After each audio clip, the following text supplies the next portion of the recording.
呢個係酸洗染色嘅手鈪嚟噶，有毒噶，唉，當買個教訓啦，叫你阿媽以後唔好再戴啦。姐妹們，我係退咗休嘅蓮姨啊。以前呢，因為信息唔夠發達，所以呢，好多姊妹對玉器唔夠了解。咁商家話係咩玉，咁我哋咪信咩玉咯。我做咗30幾年啦，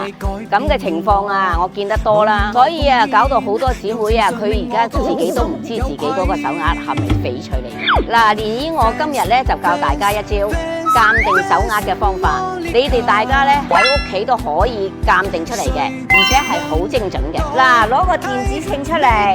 然後攞杯水上去清零，姊妹們將呢條細線穿入去你嗰隻手鈪嗰度，嗱，咁樣穿起佢，將呢個手鈪放入去，放到最底，嗱56.6，然後攞計算機撳56.6，然後攞起手鈪懸空，見到未啊？16.9，然後撳除以16.9等於